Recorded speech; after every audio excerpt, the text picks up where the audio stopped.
नौकर जोर लगा लगाकर मेरा मसाज करता। मैं उसको पैसे पकड़ाती तो कहता, रहने दो मालकिन, वसूली रात को करूंगा। मैं कुछ समझ नहीं पाती। जैसे जैसे वह मसाज करता, मुझ पर खुमारी बढ़ती ही जाती और मैं सुकून से गहरी नींद सो जाती। लेकिन एक रात मुझे नींद नहीं आई। मेरे तो होश उड़ गए जब उस रात मसाज करते करते उसने, मेरा नाम दामिनी है, मैं बहुत खूबसूरत थी, इसीलिए शादी से पहले हर दिन मेरे लिए रिश्ता आता था। मैं अपने माँ बाप की इकलौती बेटी थी, इसलिए मेरा बाप चाहता था कि मैं डॉक्टर बनकर उसका नाम रोशन करूं। मगर जब मेरे लिए इतने अच्छे रिश्ते आते थे तो मेरी माँ मुझे कहती कि तुम अपनी पढ़ाई छोड़ दो ताकि मैं तुम्हारी शादी कर दूं। मगर मैं अपनी माँ से कहती थी कि मुझे तो डॉक्टर बनना है। मगर यह सुनकर मेरी माँ को गुस्सा आ जाता था और वह कहती थी कि तुम अभी शादी कर लो, ये डॉक्टर की पढ़ाई बाद में कर लेना। मगर मेरा बाप नहीं मानता था, इसलिए मेरी माँ एक बुजुर्ग बाबा के पास गई और उनसे कहा कि मैं अपनी बेटी की शादी करना चाहती हूँ। मगर उसका बाप नहीं मान रहा। कोई ऐसा ताबीज दो कि उसका बाप शादी के लिए फौरन मान जाए। उस बुजुर्ग ने मेरी माँ से 2000 रुपए लिए और ऐसा ताबीज दिया कि मेरा बाप मेरी शादी के लिए फौरन मान गया। ये रिश्ता दरअसल मेरे बाप के दोस्त ने अपने बेटे के लिए मांगा था और कहा कि आपकी बेटी शादी के बाद भी डॉक्टर बन सकती है। ये सुनकर मेरे बाप ने उससे शादी के लिए फौरन हाँ कह दिया और मैं विदा होकर अपने ससुराल आ गई। मेरे ससुराल वाले बहुत अमीर थे, इसलिए मैं और मेरे पति अलग घर में रहते थे। मेरा पति अपने बाप का बिजनेस संभालता था, इसलिए वह सुबह से शाम तक बिजी रहता था। मैं उसके घर गई तो वहां का ऐशो आराम देखकर मैं चौंक गई। मेरे पति ने मेरी सेवा के लिए कई नौकरानियां रखी हुई थी, मगर उसका एक नौकर धीरे धीरे मेरे करीब आने लगा। उस नौकर ने मुझसे कहा कि मैं यहाँ काफी सालों से काम कर रहा हूँ और आपके ससुराल वाले मुझे बिल्कुल घर के मेंबर की तरह ही समझते हैं। ये सुनकर मैंने भी उसे खास अहमियत देना शुरू कर दी। वह एक दिन मेरे कमरे में आ गया। मैं अभी तक बिस्तर में लेटी हुई थी। उसने मुझे थका थका देखा तो कहने लगा कि आप लेटे रहो, थक गई होगी। अगर आपको एतराज ना हो तो मैं आपके पैर दबा दूं। यह सुनकर मैं चौंक गई। मैं खूबसूरत थी, जवान थी, लेकिन मुझे मेरे पति के अलावा किसी मर्द ने नहीं छुआ था और ना ही मैंने किसी नौकर से कभी अपने पैर दबवाए थे। इसलिए मैंने फौरन मना कर दिया, क्योंकि मुझे अच्छा नहीं लगता कि कोई पराया मुझे छुए।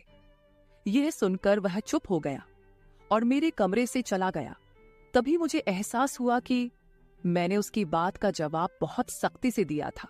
शायद वह पहले भी मेरे ससुराल में ऐसे काम करता होगा, मगर मैंने साफ इनकार करके उसका दिल तोड़ दिया था। दरअसल मैं बहुत नरम दिल थी, इसलिए मुझे बाद में अफसोस होने लगा। मैं उसके बारे में सोचने लगी कि यह नौकर तो काफी जवान और खूबसूरत है, मुझे इससे पैर नहीं दबवाना चाहिए था। शायद मेरे पति को यह बात अच्छी ना लगे। अगले दिन भी ऐसा हुआ। नौकर ने यही बात मुझे दोबारा कहा। मैं उस दिन बहुत थकी हुई थी, इसलिए मैंने अपने पैर बिस्तर से नीचे कर लिए और उससे कहा कि तुम मेरे पैर दबा दो। यह सुनकर वह खुश हो गया और उसने मेरे पैर दबाने शुरू कर दिए। वह इतने धीरे धीरे पैर दबा रहा था कि मुझे फिर से नींद आने लगी। ये देखकर वह नौकर कहने लगा, मालकिन, आपको नींद आ रही है, आप बिस्तर पर लेट जाओ, मैं आपके पैर दबाता रहूंगा। मैं जैसे मदहोशी में थी, इसलिए फौरन बिस्तर पर लेट गई। वह नौकर बिस्तर पर आ गया और मेरे पैर दबाने लगा। उसके बाद मुझे होश नहीं रहा और मैं सो गई। मुझे नहीं पता था कि मैं कितने घंटे सोती रही। मेरी आंख खुली तो मैंने देखा कि वह नौकर अभी तक मेरे पैर दबा रहा था। ये देखकर मुझे उस पर तरस आ गया और मैंने हाथ बढ़ाकर अपना पर्स खोली और कुछ नोट निकाले और उस नौकर के हाथ में रख दिए। ये देखकर वह शर्माने लगा। मालकिन, आप मुझे पैसे देकर शर्मिंदा कर रही है। मेरी सैलरी अच्छी है, मुझे इन पैसों की जरूरत नहीं है। यह सुनकर मैंने उससे कहा कि यह पैसे तुम्हारी मेहनत के हैं। यह सुनकर उस नौकर ने मुझसे वह पैसे लिए और मेरे कमरे से निकल गया। मेरा पति रात को देर से आता था, इसलिए मैंने शाम को फिर उस नौकर को अपने कमरे में बुलाया और उससे कहा कि तुम्हारी मालिश से मुझे बहुत अच्छी नींद आती है, इसलिए जब तक मेरा पति घर नहीं आ जाता तब तक तुम मेरे कमरे में ही रहना। शायद नौकर को पैसे का लालच आ गया था, इसलिए वह मेरी बात सुनकर खुश हो गया और कहने लगा, मैं तो आपका मामूली सा नौकर हूं, जैसा आप कहोगे मैं वैसा ही करूंगा। आपके पैर दबाता रहूंगा ताकि आपकी थकान उतर जाए और आपको सुकून मिले। ये सुनकर मैंने उससे कहा कि तुम्हारे हाथों में जादू है, इसलिए तो मेरी सारी थकावट उतर जाती है। एक दिन नौकर ने मुझसे कहा कि आपकी सास भी कभी कभी मुझसे मसाज करवा लेती थी। ये सुनकर मैं चौंक गई। मुझे मेरी सास ऐसी नहीं लगती थी, मगर वह नौकर झूठ बोलने वाला नहीं लगता था। मुझे ससुराल आए 1 महीना होने वाला था, इसलिए मैंने नौकरों को परख लिया था। वह मुझे हर बात सच ही कहता था। मेरे घर में नौकरानियां भी काम करती थी, मगर वह झूठी और बेईमान थी। वह मुझसे जो बात सुन लेती थी उसे पूरे मोहल्ले में मशहूर कर देती थी, इसलिए मैं उन्हें अपने कमरे में नहीं आने देती। ये नौकर इस घर का पुराना नौकर था, इसलिए मैं उस पर भरोसा करती थी। नौकर भी मेरे कमरे में आता था, मगर अपनी नजरें झुकाकर रखता था। वह मेरे जिस्म को हाथ लगाता, मगर उसकी नीयत खराब ना थी। ऐसा हर रात होता था। एक दिन मैंने अपने पति से कहा कि जब से हमारी शादी हुई है हम कहीं घूमने फिरने नहीं गए। यह सुनकर मेरे पति ने कहा कि जब से हमारी शादी हुई है तुम भी तो हर वक्त नींद में रहती हो। मैं रात को घर आता हूं तो तुम गहरी नींद में होती हो। दिन को मेरे पास वक्त नहीं होता और रात को मेरे घर आने से पहले तुम सो जाती हो। यह सुनकर मैं अपने दिल में सोचने लगी कि यह सब नौकर की मालिश की वजह से हो रहा था। मेरे पति की शिकायत सही थी। मुझे रोज रात को अपने पति के लिए जागना चाहिए था। उस दिन मैंने फैसला किया कि आज रात जब नौकर मुझे मालिश के लिए कहेगा तो मैं इनकार करूंगी, ताकि मुझे नींद ना आए और मैं अपने पति के आने तक जागती रहूं। शाम हुई तो मैंने नहाकर खुद को खूब तैयार किया और दुल्हन बनकर बिस्तर पर बैठ गई। नौकर मेरे कमरे में आया तो उसने मुझे मालिश के लिए पूछा, मगर मैंने साफ इनकार कर दिया। मेरी बात सुनकर वह कुछ उदास हो गया और वापस चला गया। कुछ देर बाद नौकर मेरे कमरे में आया तो उसके हाथ में दूध का गिलास था। मैंने खाना नहीं खाया था, इसलिए फौरन दूध पी ली और अपने पति का इंतजार करने लगी, मगर मुझे नींद आ गई और मैं सो गई। सुबह में जागी तो नौकर फौरन मेरे कमरे में आया और कहने लगा, मालकिन आपके लिए नाश्ता लेकर आऊं। ये सुनकर मैंने अपने पति के बिस्तर की तरफ देखा, वह खाली था। ये देखकर नौकर कहने लगा, मालिक को जरूरी काम था, वह नाश्ता करके चले गए।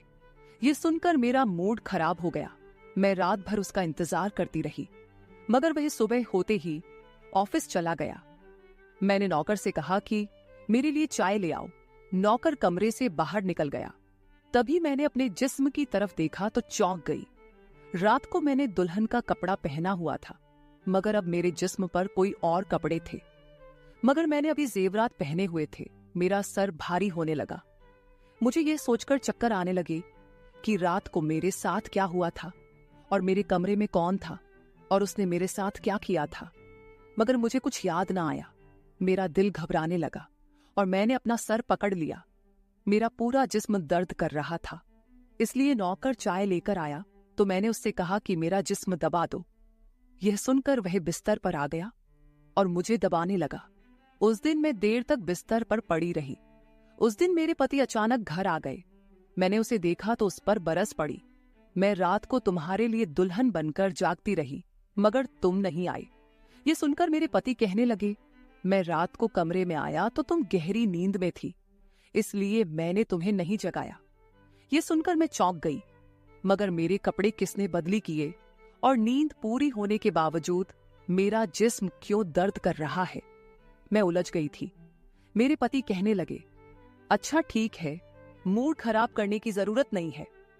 मुझे आज रात एक काम के सिलसिले में बाहर जाना है, इसलिए देर हो जाएगी, मगर अभी मेरे पास 3-4 घंटा फ्री है। अगर तुम कहो तो हम अभी कहीं बाहर जा सकते हैं। ये सुनकर मेरा मूड खुद ब खुद ठीक हो गया और मैं सारी रात वाली बातों को भूलकर खुश हो गई। शादी के बाद यह पहला मौका था कि मैं अपने पति के साथ कहीं बाहर जा रही थी। मैं जल्दी जल्दी तैयार होने लगी, जबकि मेरा पति गाड़ी में बैठकर मेरा इंतजार करने लगा। उस वक्त नौकर मेरे कमरे में आ गया और मुझसे पूछा, मालकिन आप कहीं जा रही हैं क्या? ये सुनकर मैंने उससे कहा कि हाँ, मगर तुम क्यों पूछ रहे हो? ये सुनकर नौकर कहने लगा, मैं आपका नौकर हूं, मगर आपको यही सलाह दूंगा कि आप बाहर नहीं जाओ, क्योंकि आपका जिस्म थक जाएगा। ये सुनकर मुझे गुस्सा आ गया और मैंने उससे कहा कि तुम मेरे नौकर हो, मेरे पति बनने की कोशिश मत करो। ये कहकर मैं बाहर चली गई। न जाने मुझे किस बात पर गुस्सा आ गया था। मैंने उस नौकर को खूब खरी खरी सुना दी। वह भी अपनी औकात जान गया था। तभी तो मैं जब घर आई तो वह मेरे सामने नहीं आया। मेरे पति मुझे गेट पर उतारकर वापस बाहर जा चुके थे। जबकि मैं अंदर आई तो मेरा सारा जिस्म बुरी तरह दुख रहा था। शायद मेरे जिस्म को मालिश की आदत हो गई थी। तभी तो रात होते ही वह मालिश के लिए तड़पने लगता था। लेकिन मैंने उस नौकर को नाराज कर दिया था, इसलिए आज वह मेरी मालिश करने नहीं आया। मगर मुझे उसकी जरूरत थी, इसलिए मैंने एक नौकरानी को बुलाया और उस नौकर को बुलाने को कहा। थोड़ी देर गुजरी थी कि वह नौकर मेरे कमरे में आ गया, मेरे बिस्तर पर बैठ गया और चुपचाप मेरे पैरों को दबाने लगा। यह देखकर मुझे शर्मिंदगी हुई। मैंने उसे इतना बुरा भला कहा, मगर उसने मेरी बात को बिल्कुल बुरा नहीं माना। मैंने उसे चुप देखा तो कहने लगी, मुझे उस वक्त पता नहीं क्या हो गया था, इसलिए मैंने तुम्हें खरी खरी सुनाई। मैं इतने दिनों के बाद अपने पति के साथ कहीं बाहर जा रही थी, इसलिए मुझे तुम्हारा टोकना अच्छा नहीं लगा, इसलिए मुझे माफ कर दो। मैं उसकी मालकिन थी और उसे इस काम के पैसे देती थी, मगर अब भी मुझ में इंसानियत जिंदा थी, इसलिए मैंने मालिक होकर भी नौकर से माफी मांग ली, क्योंकि वह भले ही नौकर था मगर वह एक इंसान भी तो था। मेरी बात सुनकर वह नौकर कहने लगा, मैं आपका नौकर हूं, इस काम के लिए मैं आपसे सैलरी लेता हूं, इसलिए आपको हक है आप जो चाहे मुझे कह दे। ये सुनकर मैं चुप हो गई, मगर मैंने सोच लिया था कि आइंदा इससे ऐसा कुछ नहीं कहूंगी। वह उस रात देर तक मेरी मालिश करता रहा और फिर मुझे नींद आ गई। मुझे नहीं पता था कि नौकर मेरे कमरे से कब निकला और कब मेरे पति घर पर आए। मैं सुबह उठी तो मेरा पति बाथरूम में था और बाहर जाने के लिए तैयार हो रहा था। मैं उसे हैरानी से देखने लगी। पता नहीं आजकल मुझे क्या हो रहा था। नौकर की मालिश से मुझे इतनी गहरी नींद आती कि मुझे किसी बात का होश ना रहता था। मुझे इस बात का भी पता नहीं चलता था कि मेरा पति कब कमरे में आता था। मैं सोचने लगी कि इस नौकर की मालिश में ऐसा क्या जादू था कि वह मेरे पति के आने से पहले ही मेरी मालिश करता। तो मैं अचानक गहरी नींद में सो जाती थी।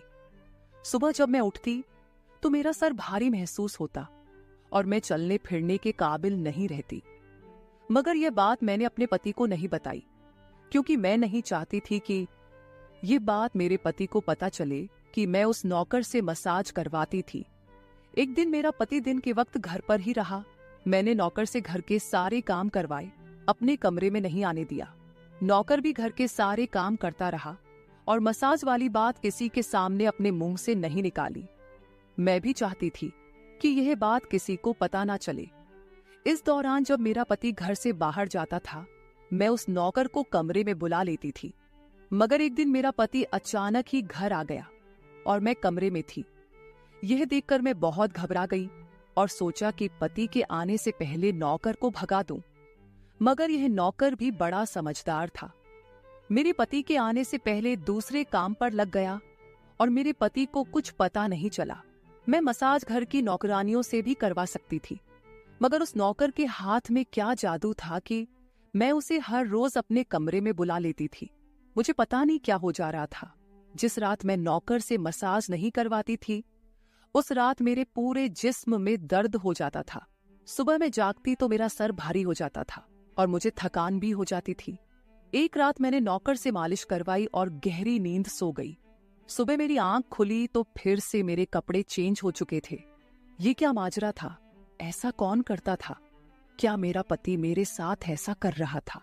मैं सोच में पड़ गई। मैंने शीशे के सामने जाकर देखा तो चौंक गई। मेरे पूरे जिस्म पर लाल निशान पड़ गए थे। यह कैसे निशान थे? मैं अपने जिस्म पर हाथ फेरने लगी।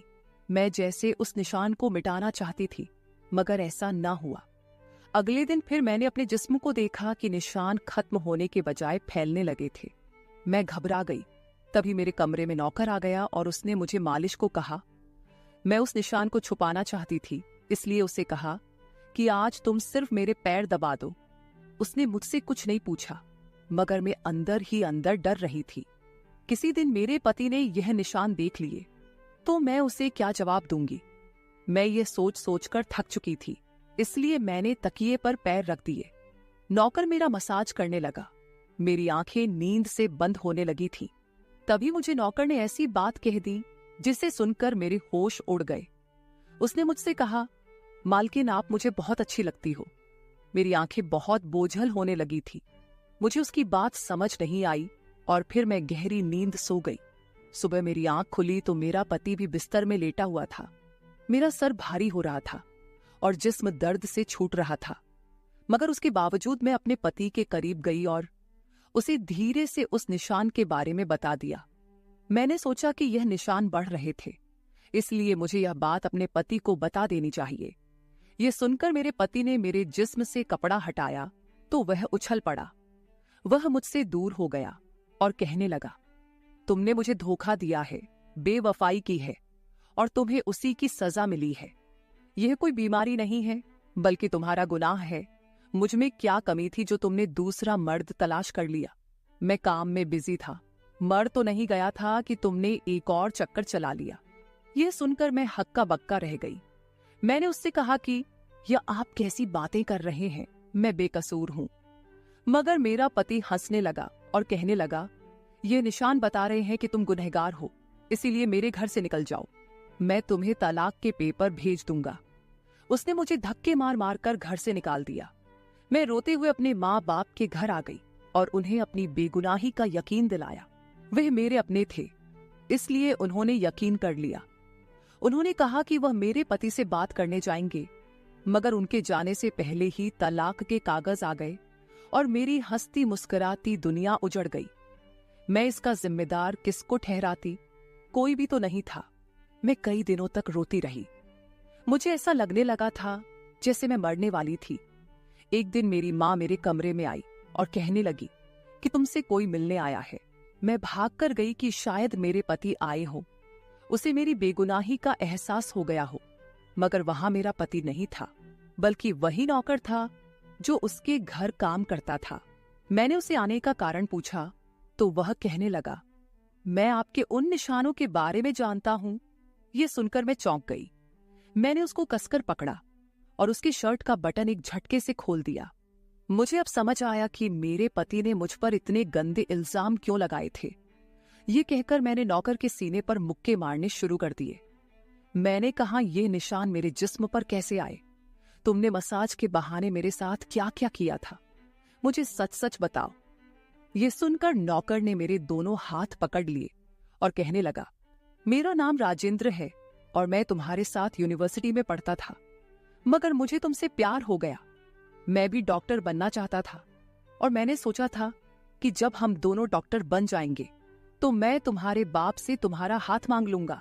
मगर एक दिन तुम्हारी सहेली की जुबानी मुझे पता चला कि तुम्हारी माँ तुम्हारी शादी जल्द करना चाहती है, इसलिए मैंने डर कर तुम्हारे घर रिश्ता भेजा।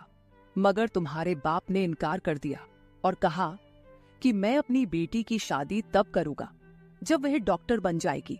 इसलिए मैं टेंशन फ्री होकर अपनी पढ़ाई करने लगा। मुझे एक हफ्ते के लिए अपने कजिन की शादी के लिए शहर से बाहर जाना पड़ा। तभी तुम्हारी शादी हो गई। वह यह सब मुझसे कह रहा था और मैं चुपचाप उसे देख रही थी। जब मैं वापस आया तो मेरी मोहब्बत किसी और की दुल्हन बन चुकी थी। मैं तुम्हारे प्यार और दीवानगी में तुम्हारे ही घर का नौकर बन गया ताकि मैं तुम्हारे करीब रह सकूं। मैं तुम्हारे करीब आना चाहता था, इसलिए मसाज के बहाने तुम्हारे कमरे में आ जाता था और रात को तुम्हारे दूध में बेहोशी की दवा मिला देता था ताकि तुम सोती रहो और तुम्हारा पति तुम्हारे करीब ना आ सके, क्योंकि तुम मेरी थी। मैं तुम्हें किसी और के करीब नहीं देख सकता था। ये सुनकर मैं हक्का बक्का रह गई। क्या तुमने मेरे साथ कभी कुछ गलत किया? ये सुनकर उसने मेरा हाथ अपने सर पर रख लिया और कहा, मैं तुमसे प्यार करता था, इसलिए तुम्हारी इजाजत के बगैर मैं तुम्हारे साथ कुछ नहीं करना चाहता था। ये सुनकर मैंने उस निशान की तरफ इशारा किया जो हम दोनों के जिस्म पर थे। ये सुनकर वह हंस दिया और कहा कि मैं डॉक्टर हूं और ये सिर्फ इन्फेक्शन है। ये मैंने इसलिए किया ताकि तुम्हारे पति को हम दोनों के ऊपर शक हो जाए। ये कहकर उसने मुझसे माफी मांग ली और मैंने पूरे 1 साल उसे सजा देने के बाद माफ कर दिया और फिर उसके साथ शादी कर ली। तो मेरे प्यारे दोस्तों, ये थी हमारी आज की छोटी सी कहानी। आपको ये कहानी कैसी लगी कमेंट करके जरूर बताएं। अगर आपको ये कहानी पसंद आई हो तो इसे लाइक करें और अपने दोस्तों के साथ शेयर करें। अगर आप ऐसी ही और भी इंटरेस्टिंग और रोमांटिक कहानियां सुनना चाहते हो तो चैनल को सब्सक्राइब जरूर कर ले और बेल आइकॉन ऑन कर ले ताकि आपको मेरी हर कहानी समय पर मिल सके। कल मिलेंगे एक और नई कहानी के साथ। धन्यवाद।